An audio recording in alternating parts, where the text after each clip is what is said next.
हमारे मुल्क के सबसे बड़े काजी, अगर वो ये फैसला दे देते हैं तो maybe he will be the victim. मजीद 3 सालों पे मबनी। I am not hopeful. भिगो भिगो के हमारे मुंह पे मार रहे हैं और हमें बता रहे हैं कि मतलब जाओ असी नहीं देंगे, इंसाफ कर लो जो करना है। यहाँ पे तो ये चल रहा है। अल्लाह ने अवाम के दिलों में उस लीडर की मोहब्बत डाल दी है। ये जो कुछ भी करते हैं अवाम अपनी जिद बना के पीछे खड़ी हो जाती है। सिलसिला शुरू यहाँ से हुआ और आज वो इस दुनिया की तारीख के, इवन नेल्सन मंडेला बहुत बड़े लीडर थे, लेकिन खान साहब उससे कहीं आगे निकल गए हैं। अस्सलाम वालेकुम, मैं हूं अतीक मलिक और आप देख रहे हैं पाकिस्तान टुडे न्यूज़। नाज़रीन, आखिरकार कई बार डिले होने के बाद इद्दत निकाह केस का महफूज फैसला सुना दिया गया है और उसमें पीटीए की दोनों दरखास्तें मुस्तरद कर दी गई हैं। अब इस दरखास्तें मुस्तरद होने के बाद पाकिस्तान तहरीक इंसाफ का क्या रद्द अमल है, इसी पर बात करने के लिए हमारे साथ आज मौजूद हैं पाकिस्तान तहरीक इंसाफ की मरकज़ी रहनुमा मुसर्रत जमशेद चीमा। मैडम, आपके वक्त का बहुत बहुत शुक्रिया। अच्छा मैडम, ये बता दें कि कई बार डिले होने के बाद आज इद्दत निकाह केस का फैसला सुना दिया गया है, क्या एक्सपेक्ट कर रही थी और क्या आप कहेंगे इस हवाले से? हम बड़े बदकिस्मत हैं कि हम ऐसे मुल्क में रह रहे हैं जहाँ पे इस वक्त कोई आइन और कानून एग्जिस्ट नहीं करता, और अफसोसनाक सूरत हाल ये है कि ऐसा फ़ैसला जिसका जवाब आइन और कानून के मुताबिक होना चाहिए, उसके लिए हम इम्कानात, ख्वाहिशात, यानी कि इस मुल्क में आइन और कानून के मुताबिक फ़ैसले नहीं हो रहे। आप लोगों के रिवेंज पे, ख्वाहिशों पे अरेस्ट हो रहे हैं और आपके जो फ़ैसले हैं वो भी आइन और कानून के मुताबिक नहीं हो रहे। इस वक्त इस मुल्क में जो सबसे ज़्यादा किल्लत है, कहत है, वो इंसाफ का है। और बहुत अफसोसनाक है कि जिस तरह से एक ऐसा जो माशरे का basic unit is your family life, house, घर, वही बुनियादी इकाई है ना, उससे माशरा बनता है। आपने हमारी माशरे का जो सबसे इम्पोर्टेंट फैब्रिक है उसको तार तार कर दिया। और जब 22 करोड़ अवाम यक ज़ुबान हो के आपको ये पॉइंट आउट कर रहे हैं, बता रहे हैं, आप पे गम और गुस्से का इजहार कर रहे हैं, नफ़रत का इजहार उन्होंने वोट की शक्ल में भी दिया कि पूरी कौम ने मुतफ़िक़ा तौर पर एक फ़ैसला कर दिया कि वो उन्होंने आपको रिजेक्ट कर दिया। उसके बावजूद आप अपने नोचे हथकंडों से बाज नहीं आ रहे। आज का फ़ैसला पाकिस्तान की तारीख़ में जो स्याहबाब बहुत सारे माशाल्लाह से हैं, उनमें इजाफ़ा, और इस तरह की तो जो बदतरीन आमरीत के जो दौर थे, अदवार गुजरे हैं, एक दौर तो रहा ही नहीं है हमारे पास, अदवार हैं, उनमें इस तरह की कोई एग्जाम्पल नहीं है। और अगर मैं देखूं हिस्ट्री में, मुझे आप प्लीज़ गाइड कर दें, किसी भी एक उसको क्या कहते हैं कि पॉलिटिकल ओपोनेंट के ख़िलाफ़ सियासी विक्टिमाइजेशन की इस तरह की कोई एग्जाम्पल नहीं है, मेरी नज़र में तो नहीं है।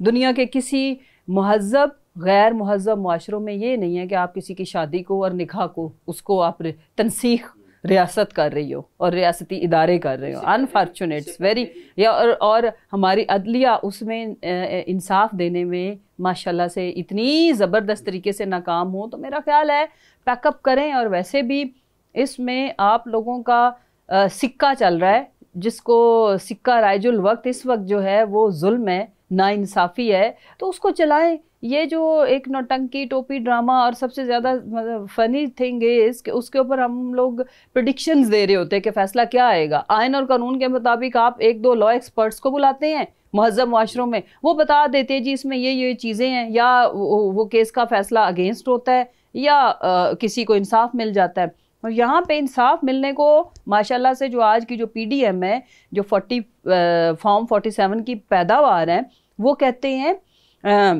रिलीफ तो वो है जो आप लोगों को मिलता रहा, इंसाफ का, कानून का पैकअप करके आप लोगों के लिए माशाल्लाह से अदालतें चल के, हमारे नादरा वाले चल के आपके एयरपोर्ट पे आपको इंसाफ थाल में लेके खड़े थे, जो कि आपके लिए रिलीफ था, कौम के लिए एक अजाब था, जो कि वाज़े हो गया, साबित हो गया कि अजाब की तरह इनको हमारे ऊपर मुसल्लत किया गया है, और ये आजमाइश रुकने का नाम नहीं ले रही।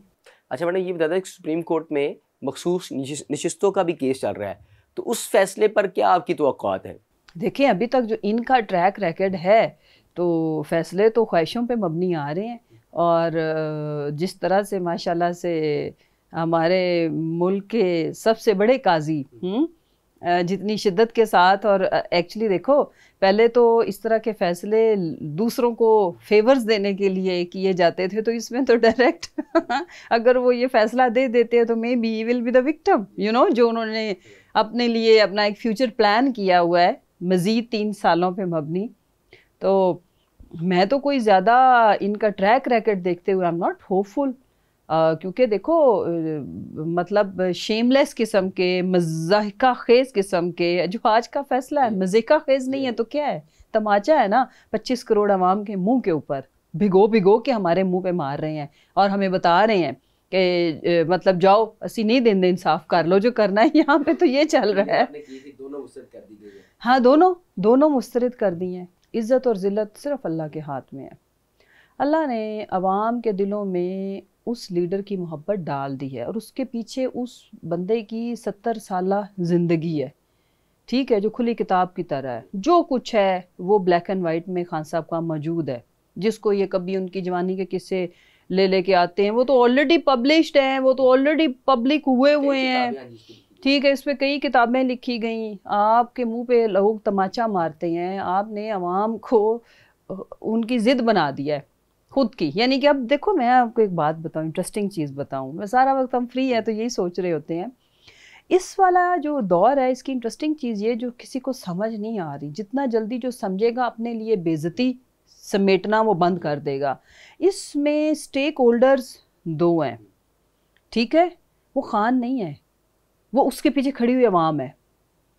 ये जो कुछ भी करते हैं अवाम अपनी ज़िद बना के पीछे खड़ी हो जाती है। सिलसिला शुरू यहाँ से हुआ और आज वो इस दुनिया की तारीख के, इवन नेल्सन मंडेला बहुत बड़े लीडर थे लेकिन खान साहब उससे कहीं आगे निकल गए हैं। उसकी वजह इनकी नालायकियाँ, इनकी नाअहलियाँ हैं कि इन्होंने इतने बड़े मुल्क जिसकी पॉपुलेशन 25 करोड़ है, ऊपर से सोशल मीडिया, ऊपर से अवेयरनेस लोगों में इतनी, एक one of the biggest diaspora जो पूरी दुनिया के बड़े बड़े अच्छे ममालिक के अंदर एग्जिस्ट करता है। अब देखो ना जो कांग्रेस की जो करारदाद हुई है पास, मतलब इसकी भी मेरा ख्याल है, if I am not wrong, इस तरह की कोई इतनी बड़ी एग्जांपल नहीं है कि आप इस चीज़ को समझें कि जितना जल्दी ये जो गंद आपने रायता फैलाया हुआ है, जो कि आपको एक इल्यूजन का आप शिकार हैं कि ये आप शायद खान साहब के ऊपर कीचड़ उछाल रहे हैं, ये अपने ऊपर आप ये गटर खोल के अपने ऊपर डाल रहे हैं। सब इंसाफ फराहम करने वाले इदारे भी और बाकी सारे भी जो और जिनको इज़्ज़तें देने के लिए, मसनद पे बैठने के लिए ये सब कुछ किया जा रहा है, सिवाय ज़लालत और अवाम की नफ़रत को आप बढ़ावा दे रहे हैं, उस पर पेट्रोल छिड़क रहे हैं। खुदारा वी नीड टू अंडरस्टैंड कि खान साहब इस वक्त तक इस मुल्क का सबसे पॉपुलर बंदा एक है, वो है। अगर इस मुल्क के मसाइल को हमने हल करना है तो आपको उस बंदे को इंगेज करना पड़ेगा। उसको इंगेज करने का ये सलूशन और ये हल नहीं है। सो ये इस मुल्क की बदकिस्मती, हम सब की कलेक्टिव, देखो जब 25 करोड़ की बदकिस्मती है तो आप भी उसी गिनती में आते हैं, ठीक है। उनकी वजह से सब कारोबार ज़िंदगी है, हमारी पुलिसिंग है, हमारे अदलिया है, हमारे बाकी सारे इदारे हैं। सो अगर आप उनको इतने ज़्यादा टॉर्चर, इतने ज़्यादा एक हजीमत मुसाइब से गुजार के, उनका इस वक्त मुल्क में बेरोज़गारी अपनी पीक पे है। इस मुल्क में सबसे बड़ी जो ख़तरनाक चीज़ होती किसी भी मुल्क और कौमों के लिए अदम एतमाद, कि जो भी सिस्टम एग्जिस्ट करता है सफ़ेद, चाहे कोई आप अच्छा भी करेंगे तो आपके अगेंस्ट ही जा रहा है, बिकॉज लोगों को आपके पे ट्रस्ट नहीं रहा। ये बता दें कि मौलाना फजलुर रहमान के साथ मिलकर कोई बड़े एहतजाज की प्लानिंग की जा रही है? देखो हमारे साथ कुछ जमातें हैं जैसे JUIF एंड देन अचकज़ई साहब और इस तरह कुछ और भी हैं। अभी अल्लाह करके आई एम थैंकफुल कि भाई DC साहब ने कोई तरनौल के पास कोई जगह तो दे दी है। 6 जुलाई का जो जलसा है PTI का, उसमें अगर हमारे साथ जो इत्तेहादी इसमें फजलुर रहमान साहब हैं या बाकी जो है महमूद अचकज़ई साहब हैं वो शामिल होते हैं तो it will be a successful show. और जहाँ तक PTI है तो PTI को तो डेट और टाइम और वेन्यू बताना है, वो उनको मैं बताऊँ ना बताऊँ आपसे पता चल जाए, किसी लोग पहुँच जाएंगे, मखलूक ने पहुँच जाना है। लाहौर में भी जलसे का और रैलियों का इनेकाद किया जाना था लेकिन परमिशन नहीं मिली, तो क्या अब लाहौर में भी कोई जल्द से रैलियाँ निकाली जाएंगी? It has been started like अभी तरनौल की हम सिचुएशन देखते हैं ना कि ये चले बोर्ड में डीसी को निकलने का कोई रास्ता नहीं मिला ना, जज साहब ने नहीं दिया, तो उन्हें जगह तो पॉइंट आउट करनी पड़ी है, ठीक है। अब उसके बाद जगह के बाद कितनी गाड़ियाँ पहुँचती हैं, क्या मारधाड़ शुरू होती है, मतलब और कितनी दफ़ा 144 लगती है, फिर एमपीओ के ऑर्डर्स कितने निकलते हैं, इट डिपेंड्स ऑन, ठीक है।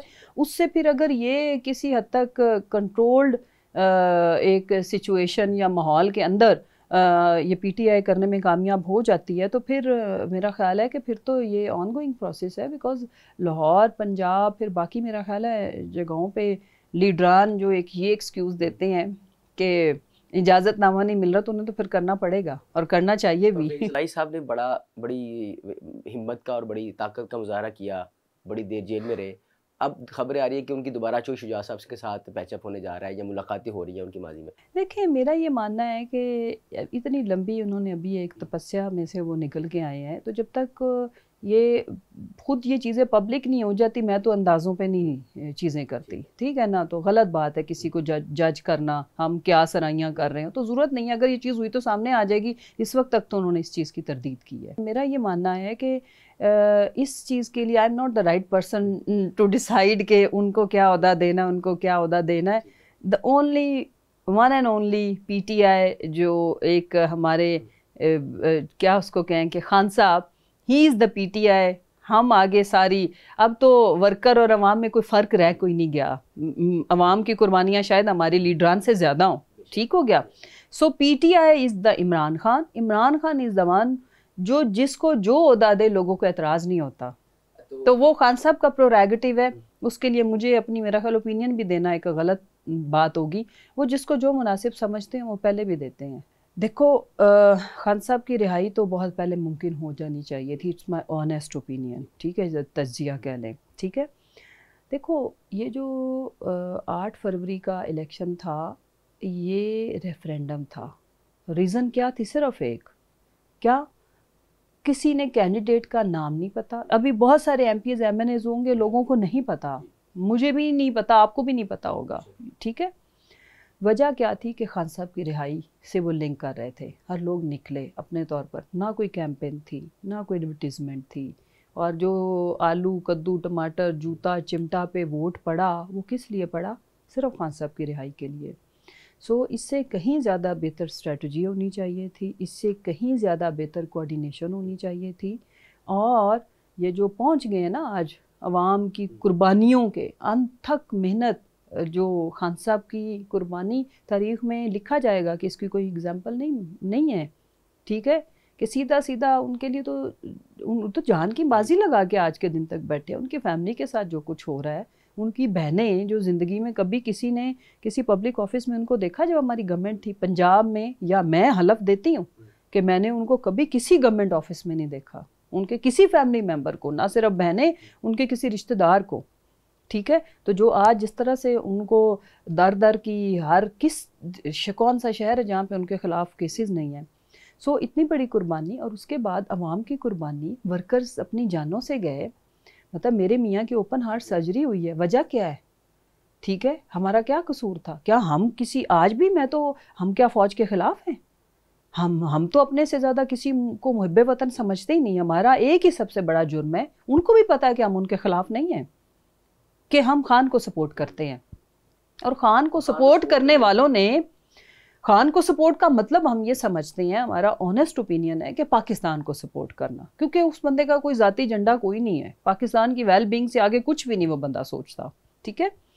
अब उसको सपोर्ट करने की हर घर की एक अपनी दास्तान है। मेरे घर की दास्तान ये है कि मेरा एक बच्चा, he is still under treatment.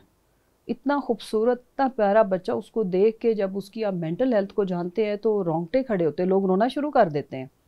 और जिस स्ट्रेस में मेरे मियाँ गुजरे, जिस स्ट्रेस क़यामत से हम गुजरे, कि आज एक फ़िट, सुपर फिट मैन, जो मतलब जमशेद साहब का हेल्थ का, उनका मैं माजी का बता दूं कि ही वॉज चैम्पियन रेसलिंग के, एक्सरसाइज 9 किलोमीटर करने वाला बंदा ओपन हार्ट सर्जरी करा के बैठा है। क्या वजह? स्ट्रेस।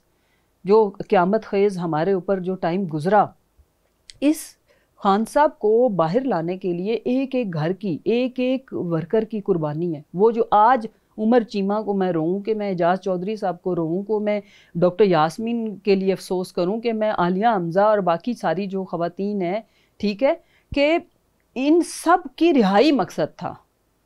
और हमने क्या किया? हमने तो अपने जो अवाम ने मैंडेट अपनी जान जोखों में डाल के लोग निकले, अपना पेट्रोल खर्च करके, एक एक फैमिली का वोट 4-4 ज़िलों में था, लोगों ने वो उससे चैलेंज के तौर पर लिया और डाला, ठीक है। 5 बजे से पहले उन्होंने चैलेंज के तौर पर लिया, और जिस घर में एक ही बंदा ड्राइव करने वाला था, हमारे सामने लोगों ने हमें बताया, मिले, कि मैं इस तरह से इतने बजे निकला, वहाँ पहुँचे। लोगों ने ये किया किस लिए? खान की रिहाई के लिए।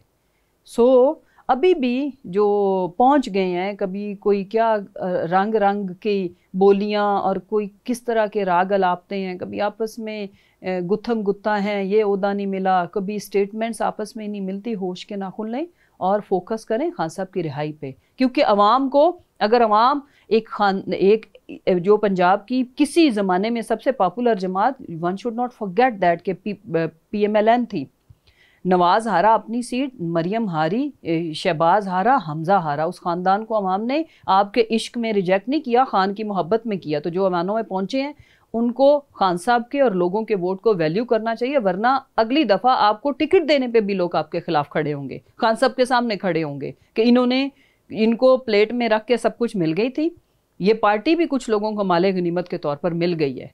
तो उनको स्ट्रगल करनी चाहिए सिर्फ एक एजेंडे पे। पहले खान साहब बाहर आ जाएं, फिर सब कुछ आपको, जिसने जो मर्जी लेना है वो ले ले, जिसको मर्जी और पार्टी में नहीं आने देना ना आने दे, लेकिन खान साहब को बाहर लाने के लिए कलेक्टिव एफर्ट जिस लेवल की होनी चाहिए थी, अनफॉर्चुनेटली वो अभी तक नहीं हुई। अवाम हमसे सवाल पूछते हैं जी, क्या फॉल्ट समझते हैं, क्यों इतनी कोऑर्डिनेशन की लेकर? फॉल्ट दीवार पे लिखा हुआ है, ऐसे लगता है कि हर एक ने अपने लिए एक अच्छा सा एक्सक्यूज़ ढूंढा हुआ है। देखो, मैं ये मानती हूँ कि जेन्युइन भी किसी का एक्सक्यूज़ हो सकता है। जब मैं वो बोझ ही नहीं ओहदे का उठा सकती तो मैं आराम से घर बैठ जाऊँ ना, ठीक है, सिंपल सी बात है। So if you can do this, okay, otherwise you should simply, आप मतलब नाग बन के पार्टी के ऊपर भी बैठ जाएं और आप खान साहब के लिए कुछ करें ही ना। वर्कर हमारे अंदर, और जो अंदर हैं खान साहब के अलावा और कितने लोग हैं अंदर, उनके लिए कोई आवाज़ क्यों नहीं उठाता? उनकी पेशियों पे ये क्यों नहीं पहुंचते जो ऐवानों में ठंडे AC वाली असम्बलीज में पहुंच गए हैं? इवन खान साहब की हियरिंग होती है तो मैं इस्लामाबाद में हालात देख रही होती हूँ, और जिस दिन बड़ा तीर मारा जाता है, 4 लोग बैनर पकड़ के इधर से उधर, मतलब वो जो कैट वॉक होती है वो वॉक्स कर रहे हैं। पॉलिटिकल वॉक्स इस तरह की होती हैं, मतलब मीडिया को नहीं इन्फॉर्म किया जाता। इनका बस चले तो ये वॉक भी करें फेस सेविंग के लिए और बुरके पहन के करें कि हमारा पता ना चले कि हम ये आवाज़ उठा रहे हैं और हम निकले हैं। समझते हैं कि उनके अंदर कुछ सियासी तक, देखिए 2 ही ऑप्शन है बेटा, या डर रहे हैं या चाहते नहीं है खान साहब बाहर आए। इस तीसरी ऑप्शन क्या है? दोनों में से एक है। तो जो डर रहा है, हम उसको उस गलत वे में जज नहीं करते, ठीक है, वो एक्सक्यूज़ कर लेना। अली अमीन गंडापुर काफ़ी एग्रेसिव नज़र आते हैं, उन्होंने अपने KPK अवाम के हक़ के लिए काफ़ी जदोजहद की है, लेकिन फिर भी उस तरह से उनको जो सलूक नहीं किया जा रहा। क्या देख रही हैं इस हवाले से, क्या वजूहात हैं? हाँ, देखिए, वो इस पे तो मेरा ख्याल है कि ये भी दीवार पे ही लिखा हुआ है। सादा सी आप तो मासूमाना सवाल कर रहे हैं इनफैक्ट, और क्या है कि मतलब KPK की अवाम को सज़ा दी जा रही है कि वो सिर्फ खान साहब के साथ खड़े होते हैं, किसी और को वो स्पेस ही नहीं देते। लेकिन bye the way, at a lighter note, ये तो वो सज़ा पूरे मुल्क को भी दे रहे हैं कि वो कहते हैं तुसी केड़ा सानू वोट दिता है जो हम आपके मसाइल का हल करे। तो ये गवर्नमेंट बड़ी कामयाबी से जा रही है टिकटॉक पे और रिकॉर्ड तोड़ रही है माशाल्लाह से अपनी ही मीम्स के। और इसके अलावा तो मैं इनको, by the way they are not serious इंसान तब होता है जब उसके ऊपर बार हो, बर्डन हो कि भाई मेरे ऊपर बोझ है इतने वोटों का, मैंने आवाम में जाके क्या जवाब देना है। वो भी खौफ ख़त्म हो गए कि फॉर्म 45 जो मर्ज़ी कहता रहे, अगर 47 मिल जाए तो मज़े। तो आपको क्या ज़रूरत है आवाम के लिए सरदर्दियाँ लेने की? तो ये तो वो किसी ने एक जोक शेयर किया हुआ था कि शहबाज शरीफ और मरियम के बारे में कि आप लोग हमसे शिकवे शिकायतें अवाम ना करे, तुसी केड़ा सानू वोट दिता है। सो हम आपके वोटों पे नहीं आए, so please shut your mouth to the whole nation.